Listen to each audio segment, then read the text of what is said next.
Yeah, we're going to tackle another tough topic today. Yeah, harassment's been around forever, probably, but obviously it's been something that in my lifetime is a big thing to talk about in all business. Certainly, it's a big thing to talk about in the travel industry and in healthcare in general. Like I say, there isn't a very long period of time that goes by between times when I am being contacted about some type of harassment, either from an employee or from a facility. It just happens. Unfortunately, this day and age, people still are dumb, still haven't learned. And let's talk about it today. Again, this is one of those topics that not anybody is willing to talk about, but it exists, it's out there, and I think it should be part of Travel Evolved. We should talk about harassment, which is exactly what we're going to do on this week's edition of Travel Evolved.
It's Travel Evolved. I'm Mark Holloway.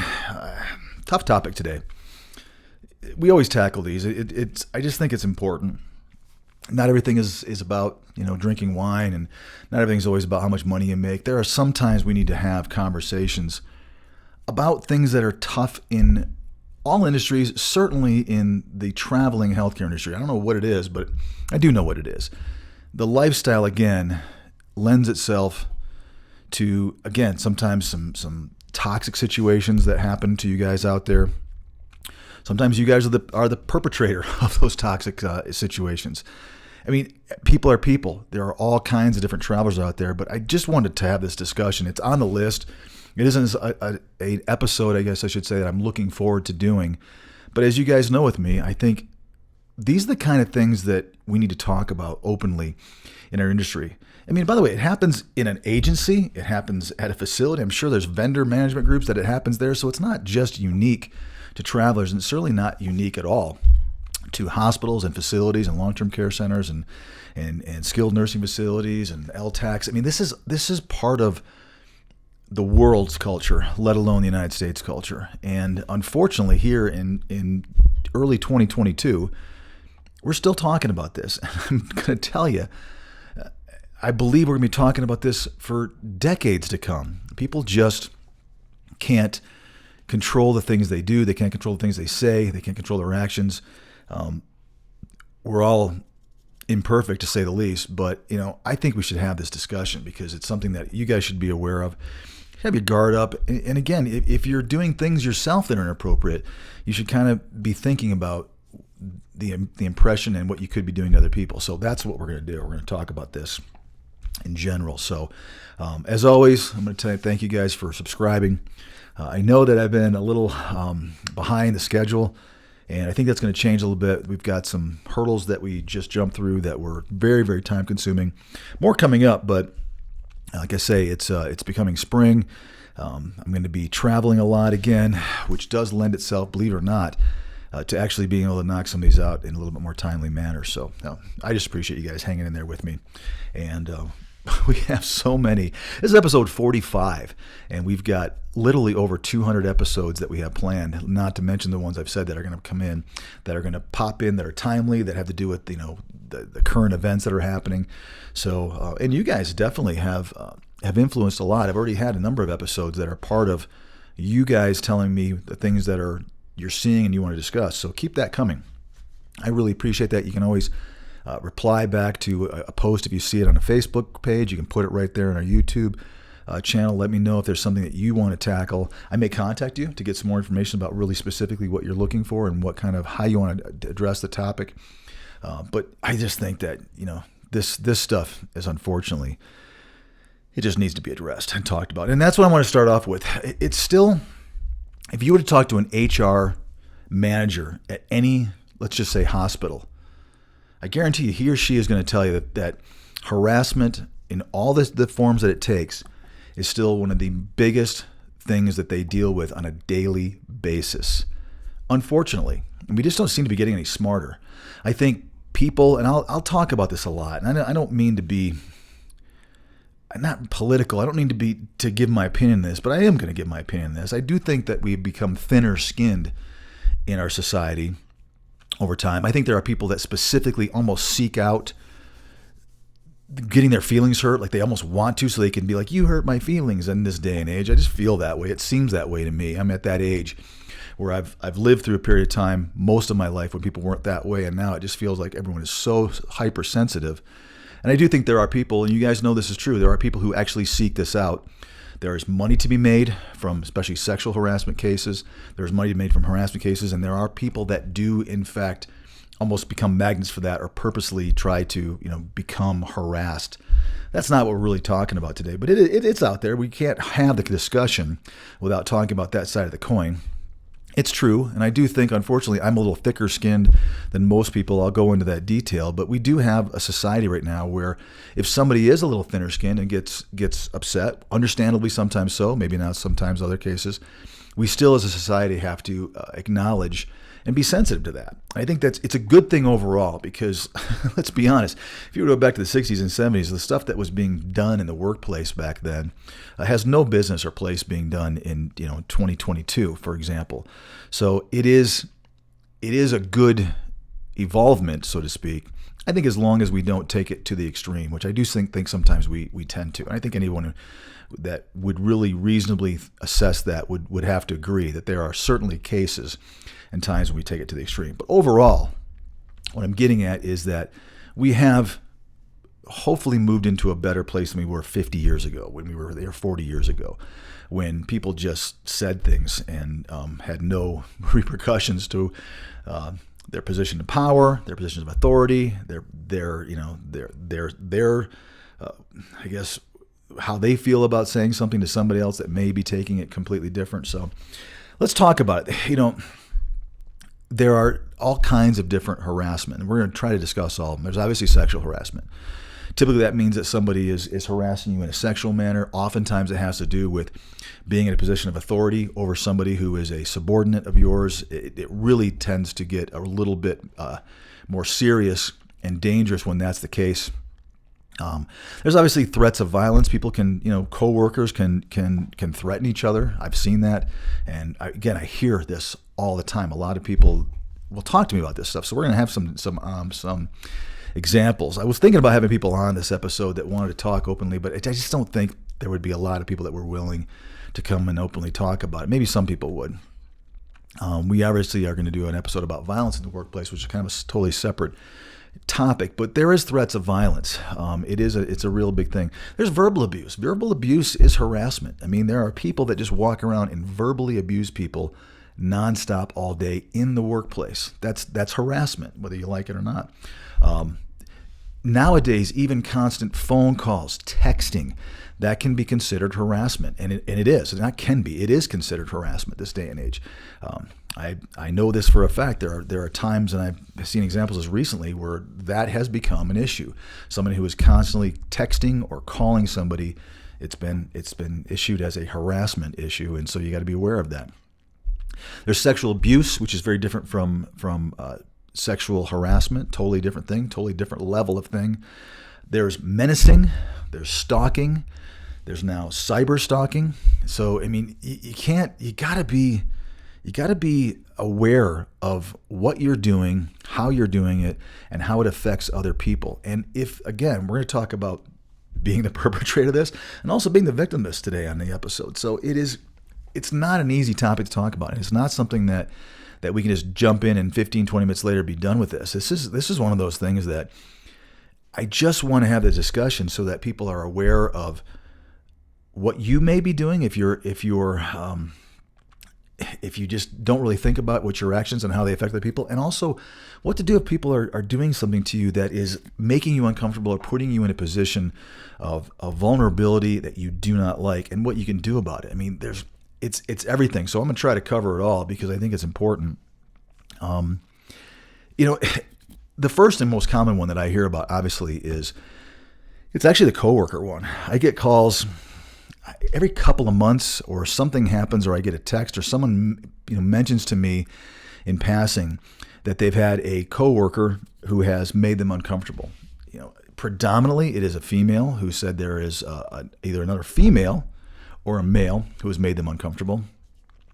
We live in a little bit of not a little bit. Our society still is sexist, and unfortunately, we're going to talk a little bit about being harassed as a male at the end of this because it really exists, but we don't really talk about that ever, or very rarely in our society. So unfortunately, most of the time when you do hear about this, it is basically someone who is being harassed or is harassing a woman, which is wrong and unfortunate, but just the way our world does work. We could have a huge discussion about male female kind of stuff, but I really don't want to, and I don't think it's really bears merit in this discussion. But this happens a lot. And I think it has a lot to do with the environment in which all of our travelers work in. It is very stressful, very fast-paced. Nurses primarily have told me repeatedly, we got a weird sense of humor. A lot of female nurses have told me that. We have a unique, dry, and sometimes over-the-top sense of humor. And I personally love that about you guys. There are even websites and groups, as you guys know, that openly discuss this. And I think it has a lot to do with how stressful and difficult your life is. So there is a release that you get by having kind of a darker humor. I can speak as a cancer parent of a surviving cancer patient. There's a thing that us parents called cancer humor. There is almost this weird dark side of you that tries to make light of a really heavy situation. And it's real. And for those of you that are in college, you guys know us parents, every once in a while we'll have this kind of thing that happens where you do the best you can by making light of a situation that is absolutely not light at all. And I think that exists a lot with you guys in your work environment because, again, you're not dealing with what I'm dealing with. This is heavier stuff than the average person deals with in their work environment. There is sickness going on. There is death oftentimes. There is serious ramifications for your job, and it never, ever goes away. I'm not giving an excuse for harassment. I'm just telling you why I think a lot of times things that are said in a hospital tend to be, and you guys can back me up on this, a little over the edge, over the top, if you will, than you might find in a business acumen in a business that is off the street somewhere. I could be wrong, and I apologize if I am, but what you guys have told me is that is in fact the case. And I did talk to some folks before I did this episode, and so a lot of this is me regurgitating what a lot of people have told me over 20 years, 22 years, obviously. So I think that's where it comes from, which means you've got a couple of different sets of people that you're working around. You're working around the people that have this thicker skin, that are a little more cavalier with their comments, with their jokes, with their attitude towards others. And then you've got the sensitive person who doesn't like that. It's a tough situation. And I think that if you guys really take a deep breath, for those of you who are getting upset with me, I'm sure there are a few that are right now, if you take a deep breath, you'll recognize that probably is more oftentimes the case. What I'm being told is that the outlier is typically the more sensitive person. And I think that just has to do with, again, how mentally, physically strong men and women are who are in healthcare. And I just believe that. You guys are mentally tougher than most people. You throw an average businessman or businesswoman into your environment, forget it. They'll be sucking their thumb, halfway through the shift because it's tough stuff. I'm just being honest. So that's where a lot of this comes from. And the problem really does rely upon the fact that you do have, I think, in my opinion, just my opinion here, an outlier that is, hey, that was too far. You went too far on that. And that's where the trouble lies. I'm talking about like little things like jokes or just overall conversations. We're not talking about some of the serious stuff I brought up a minute ago. We will talk about that. But when it comes to that sort of thing, it is real, and you have to recognize it and realize that if you are one of those folks that are a little bit more edgy, Try to back it down a little bit, especially if you're a traveler. It will not fit well with you over the course of a career. If you're one of the people that are sensitive, I would ask you and implore you to understand maybe a little bit more before you have a reactionary. Did it hurt you? I understand people can be offended, but did that offense really cause you personal anguish? If it did, great, fine. Be offended and take it to where we're going to talk about.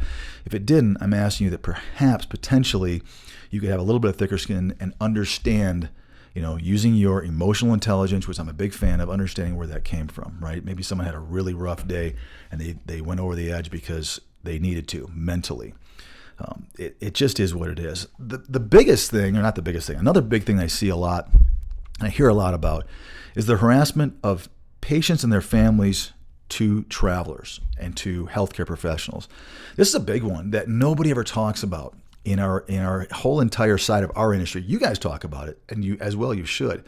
But you never hear an agency talking about how badly travelers of all different varieties of healthcare are treated by oftentimes patients and their family. This is tough stuff. We brought it up in a few episodes, especially with some guests recently, last couple of months, I remember very specifically. But this is a big one. And this is something that, there's not a lot of advice that I can certainly give you on this one. I just want you to know that it's there. And I think as you travel, it could be a little more, what's what I'm looking for? Have a little more frequency to it, because you are going to be in a situation potentially where that family may know you're not a staff member. It might be sitting right there in your badge that I am a traveler. And some smart people that understand the world we live in, that are in general society, that know, hey, this is a travel nurse. I've heard about that. They are not a staff member. They're only here for a little while. They may find themselves, I guess, being a little tougher on you because they don't think that they're worried about somebody, who's got a permanent job. You're making all this money. Maybe they've heard about all that. If you're down in imaging, and you just got this traveler thing on your chest, that may be where you are a little bit more susceptible to a little bit more harassment from a patient and their family. It's just something to think about for those of you that are considering going to travel. For those of you who are travelers, it's something to think about, that this could be something that reason why you're dealing with so much of it. And again, I'm asking a lot of people here to just, again, use your emotional intelligence a little bit more than I think we do as a society sometimes, and think about maybe where that's coming from. You've got a very stressful family. You got a very stressful patient. You guys know all this. I'm not telling you anything that you're taught before you even become a healthcare professional, but just kind of remind you that they may take this out on you, but it's real. And again, if we're going to get to this at the end of this episode, if it's real enough, you're going to have to take it to another level. You're going to have to make sure that you're complaining about it and you're trying to get some sort of action on it to make yourself feel better. So, there you go. I think one of the biggest things that I do hear about, and it drives me crazy, but it's real in our world, are healthcare professionals harassing their coworker. I don't know what it is about our industry that, I hear it a lot from nurses. I'll be frank. I don't hear it as much from allied professionals, but there is such a competitive thing with nurses that they will tell you they eat their young. They eat each other up. And lots of times you guys do that. It's just a weird thing. It is part of, again, realize these are not my words. These are your words. You guys are telling me this. Many travelers. Now, again, I always get this thing where people are like, oh, I totally disagree with that. Great, dude, disagree. But a lot of you have told me over the last 2 decades that healthcare is a tough environment with people. There's competition there. There's a lot of things that are kind of at play here, but it definitely is, I think, a profession that for whatever reason really lends itself to harassment amongst each other. And I'm not necessarily talking about sexual harassment in this case. I'm talking about bullying. I'm talking about, menacing, the phone call situation, cyber stalking. There are people that seem to have it out for each other in this industry, for lack of a better word. I'm not trying to make fun of it. It's just really bizarre and crazy. And there's nothing that I can do to fix this, nor is there anything I think that you guys can do to fix it, except for be aware that, and you guys are, travelers know, you guys watch your backs a lot when it comes to charting, when it comes to your clinical ability. You guys have learned, if you're a veteran traveler, to cover your you-know-what. It just is the facts. It is hard not to. You guys have learned that. Most of you, or many of you, have learned that the tough way, that people harass each other. I don't know what it is. You just get somebody who you rub the wrong way, whether it's another traveler, whether it's a permanent staff member, or whether, you're a permanent staff member, a traveler comes in. It just happens. It does have a lot to do with the shortness of time in which you guys are on an assignment, and how that oftentimes can lend itself to distancing and saying, I don't really need to get close to this person because they're not going to be here that long. Or you as a traveler saying, I'm not going to get engaged with this person because I won't be here that long. But it really, really does. It's just part of it. And again, this form seems to be more of the menacing, threatening behavior, whether it's threatening your position, threatening your livelihood, or physically threatening you. This stuff happens every day. And this is probably one of the more common conversations that I have with people that are either working for me or working for other people that I'm communicating with, and they're saying this is the part of the job that I can't stand. It's the unknown. Walking into a different unit and wondering who's going to be my problem sometimes, or seeing right away I'm going to, unfortunately, on this assignment, have a problem person, and that's not fun. And it's really difficult for many of you, and it's hard and it's real, and it is. Unfortunately, sometimes it's just part of the job. It's what you have to kind of deal with oftentimes when you're working here. Now, again, this episode is not to sit there and say, be a pushover or turn the other cheek all the time. It's just pointing out the fact that this stuff happens because I hear about it. Maybe I hear about it more than you guys do. Maybe people tell me about it because they don't know where else to turn. They go to their agency because they're afraid to go to HR at the hospital, or they're afraid to communicate it on social media. That's probably a real thing. So maybe some of you are out there thinking that I'm over-exaggerating this. I don't think I am, because this is a common conversation when it comes to like, oh gosh, I've got to take this phone call. And you start hearing about this. It's not a fun conversation to have. It's kind of a dreadful one, but it's one you have to take if you're in my position, because it's real and it happens all the time. And again, maybe I'm hearing it more than you guys are. I don't know. The one I think is the most common, the one I want to delve into pretty heavily is the male employee harassing the female employee. We're going to go the opposite at the end of the episode, surprisingly. But this one, I just can't believe that in 2022, this is still as common as it is. I mean, men are stupid. I'll just say that right now. Men are dumb. Men don't think oftentimes what their actions are doing to other people. Unfortunately, we live in this society and have lived in for the history of mankind. I believe we live in a society where men just don't consider often enough what their actions and what their suggestions and their jokes and everything they're saying or doing mean to other people. How bad it can scare them, how bad it can hurt them, how infuriating it can be as a woman to have somebody intimidate you in this fashion. And it's crazy to me that with how open this stuff is nowadays, it still exists. Again, go talk to your HR person in your facility and ask them what's the number one thing they have to deal with. This is probably it. It's oftentimes, again, there could be a position of authority in there, but not always, not always. It's just this day and age, it just surprises me, to say the very least, that this scenario I'm talking about, men harassing women, that more men aren't going, gee, I probably need to be smarter about what I'm saying, and a little bit more sensitive about what I'm saying, and keep those comments to myself, and maybe not, stalk a counterpart that I'm attracted to or I'm interested in. I mean, this stuff is creepy and it's bizarre and weird, and it's all over the place in every business, not just in healthcare. But in this one, I think it's still crazy. This is a female-dominated industry. There are male nurses who are definitely a minority, and there is some sensitivity to that sometimes. But the fact is that it can cause an environment where sometimes a male nurse might think he's safe and can say things or tell a joke or do whatever. And the fact is you're not. So be smart. Keep those comments to yourself, and don't be that guy, man. I mean, that's all I can say about it. Really, it's going to catch up, and it's going to absolutely destroy your career.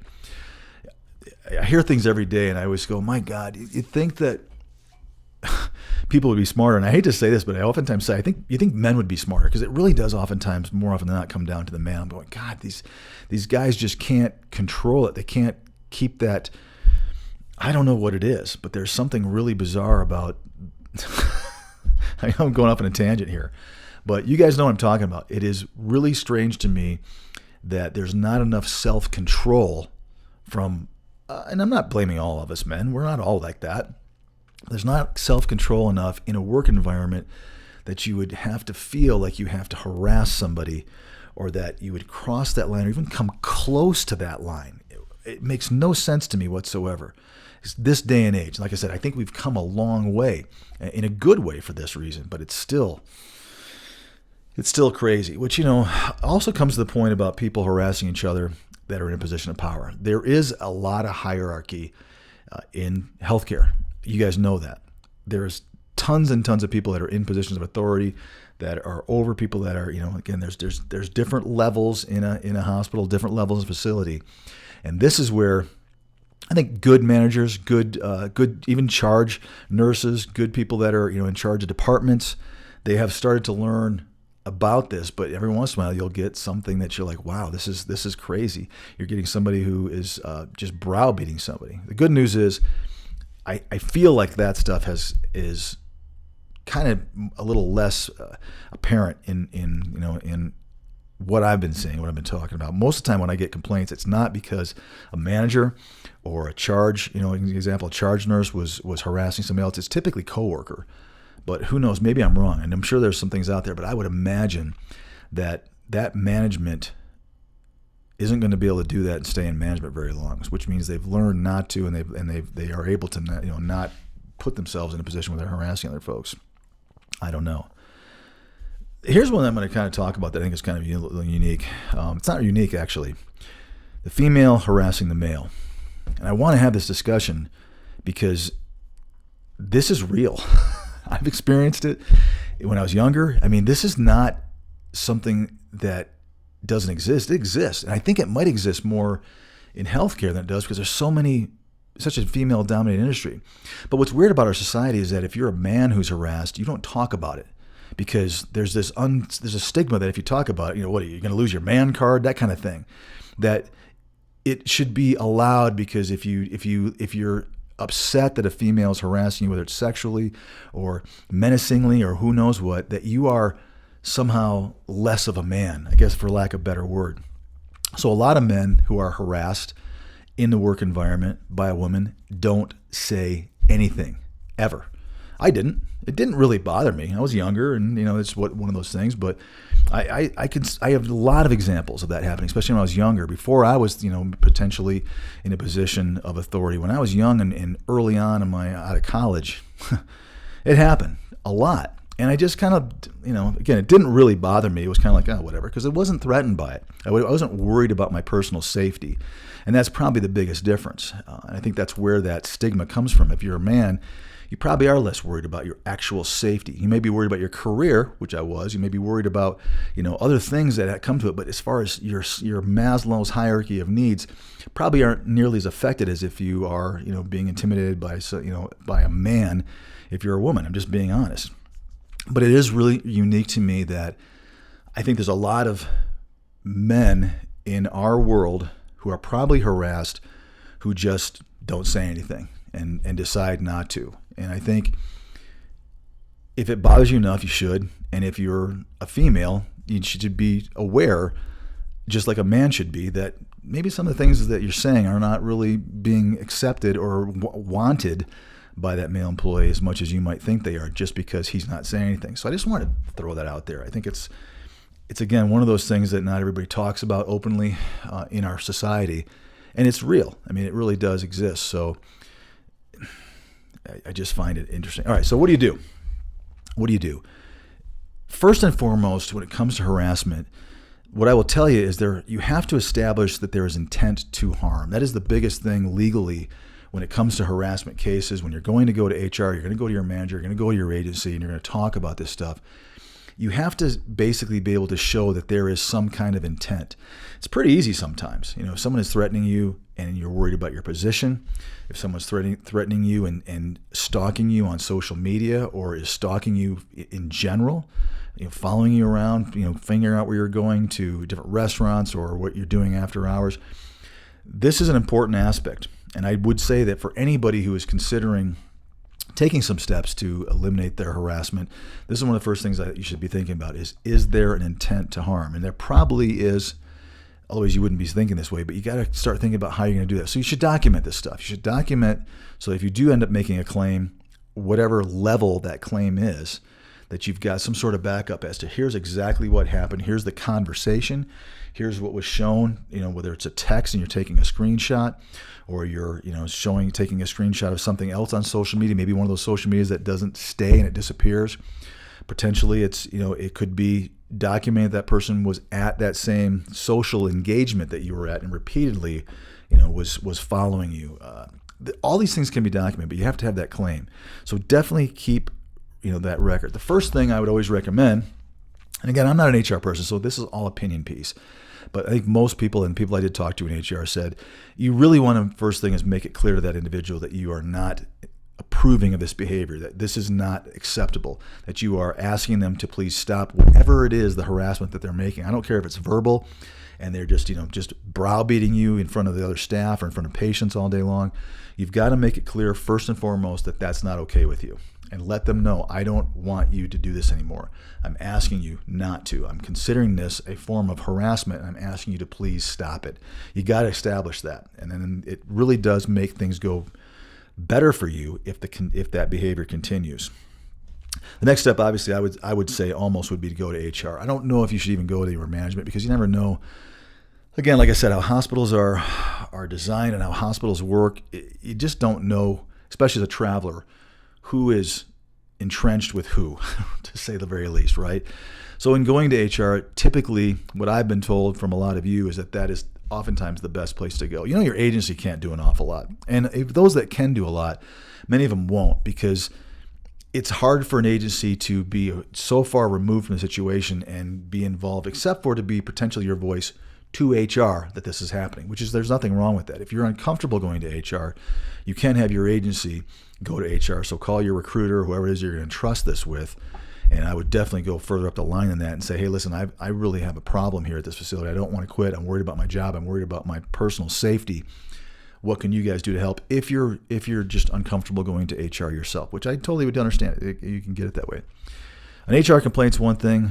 Oftentimes what I'm hoping is that if you let someone know this behavior is unacceptable or unwanted or unwarranted, that should stop it. In 2022, that should make the person go, I have in fact crossed the line, and this person's line is here, which is the hard part. You never know where everyone's line is. But in this case, I have crossed that line with this individual, and I'm going to stop that behavior immediately. And I would hope that if they do stop the behavior, the situation is over and done with, and you can move on, and so can they. But obviously, if that's not the case, you're going to have to elevate it to another level, take it to HR. You can go as high as obviously start, getting restraining orders and even looking at civil suits. I mean, this just depends on how far you want to go on this. Like I said early in the episode, there are people that make a lot of money by claiming harassment. We all know that that's true.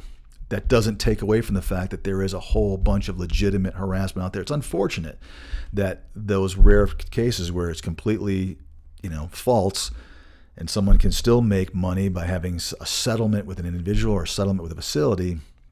Unfortunately, that's real, and it does happen sometimes, and it does taint the real, what am I trying to say? The reality or the true nature of what really is a harassment case in this situation, because it dilutes it and it makes people realize that not everything is always truly harassment. So, guys, I know this was I wasn't looking forward to doing this episode because, and I don't even know if I did it justice. I barely even scraped the surface of this stuff because it's an uncomfortable conversation to have. And I think most of you that were listening to me said, well, he's just saying everything I already know. Agreed. I get it. That's what I was trying to do. I wanted to just openly talk about this. And again, these kinds of episodes like this where I'm giving you my opinion and I'm having a conversation really kind of 36,000 foot about topics, it's meant so that you guys would potentially think about this. And I have been told sometimes every once in a while that little voice inside of your head will pop in saying, hey, I remember something about this, and I'm going to now address it differently. And I think that's what these episodes are about. It's part of the catalog of Travel Evolved. It is a topic I say, part of the reason why it's taken me a while to release an episode was I just was not looking forward to recording this one because it puts me in an uncomfortable situation. I get it. And so that's why It took me a while to do this one. I'll just be candid with you guys. So it's out there now, and I'm hoping that this does start to facilitate a conversation or two out there. And potentially it may stop some folks from maybe, breaching that line, and maybe some people that have a tendency to go past that line will peel that back a little bit, and it will save somebody's feelings, will save somebody's, personal space, personal safety. How might help you save your job.